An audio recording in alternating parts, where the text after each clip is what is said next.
মধ্য ইউরোপের স্থলবেষ্টিত দেশ হাঙ্গেরি। দেশটির সীমান্তবর্তী রাষ্ট্রগুলো হল Ukraine, Romania, Serbia, Croatia, Slovenia, Austria ও স্লোভাকিয়া। ইউরোপের দেশ হওয়ায় বাংলাদেশ সহ বিশ্বের বিভিন্ন দেশ থেকে এই দেশটিতে ওয়ার্ক পারমিট ভিসা কিংবা স্টুডেন্ট ভিসা অথবা ভিজিট ভিসায় দেশটিতে যেতে আগ্রহী লাখো মানুষ। বর্তমানে বাংলাদেশ থেকে হাঙ্গেরিতে কাজের উদ্দেশ্যে প্রচুর বাংলাদেশি অবস্থান করছেন। এর একটি বড় কারণ হাঙ্গেরি ওয়ার্ক পারমিট ভিসা দিচ্ছে, তাই বাংলাদেশ থেকে ওয়ার্ক পারমিট ভিসা নিয়ে দেশটিতে প্রচুর মানুষ যাচ্ছে। এর আগে বাংলাদেশ থেকে হাঙ্গেরিতে প্রবেশ করতে হলে ইউরোপের অন্য রাষ্ট্রে প্রবেশ করে তারপর হাঙ্গেরিতে যেতে হতো, কিন্তু বর্তমানে সময় বদলেছে, এখন হাঙ্গেরিতে প্রচুর পরিমাণ কাজ পাওয়া যাচ্ছে। এ কারণে আপনি বাংলাদেশ থেকেই কাজের ভিসা নিয়ে হাঙ্গেরিতে যেতে পারবেন। হাঙ্গেরিতে ওয়ার্কিং পারমিট ও রেসিডেন্স পারমিট, পরিবহন ও অন্যান্য খরচসহ সর্বমোট 2300 ইউরো খরচ হতে পারে। তবে বিভিন্ন এজেন্সির মাধ্যমে যেতে 4 থেকে 8 লক্ষ টাকা প্রয়োজন। 2 থেকে 3 লক্ষ টাকা দিয়ে হাঙ্গেরিতে ভিজিট ভিসায় যাওয়া যায়। এছাড়াও সরকারিভাবে ইউরোপের কোন দেশে যেতে কত টাকা লাগে তা বিভিন্ন এয়ারলাইন্স থেকে জানা যায়। আপনি যদি হাঙ্গেরিতে ওয়ার্ক পারমিট ভিসা পেতে চান, তাহলে অবশ্যই আপনাকে বাংলাদেশের সরকারি বা বেসরকারি এজেন্সিতে যোগাযোগ করতে হবে। তবে সবসময় চেষ্টা করা উচিত সরকারি এজেন্সির মাধ্যমে ভিসার জন্য আবেদন করার। এখন আসা যাক হাঙ্গেরিতে বেতন কত।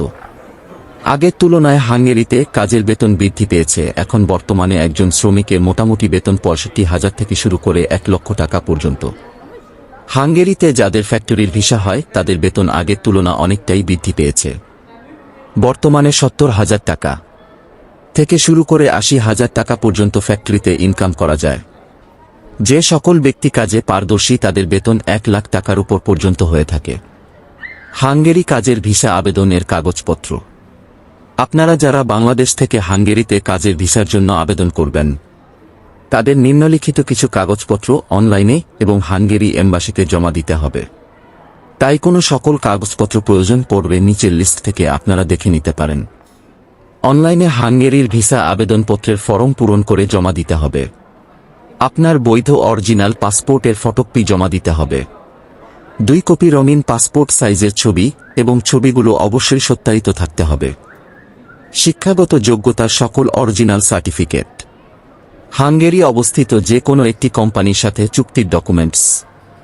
অবশ্যই আপনাকে হাঙ্গেরিতে বৈধ ভিসার জন্য আবেদন করতে হবে। বর্তমান সময়ে অনেকেই ওয়ার্ক পারমিট ভিসার নামে প্রতারণার শিকার হচ্ছেন। এ কারণে বাংলাদেশ থেকে বৈধ পথে হাঙ্গেরি যেতে চাইলে অবশ্যই সরকারি বা বেসরকারি এজেন্সির মাধ্যমে হাঙ্গেরি যাওয়ার চেষ্টা করা উচিত বলে জানিয়েছে সংশ্লিষ্টরা। এছাড়াও এজেন্সি ছাড়া কখনোই পাসপোর্ট অন্য কারো কাছে জমা না দেওয়ার পরামর্শ দিয়েছেন তারা। সর্বশেষ মহান আল্লাহ তাআলার প্রতি বিশ্বাস রাখুন, সকলের মনের আশা পূরণ হবে ইনশাআল্লাহ।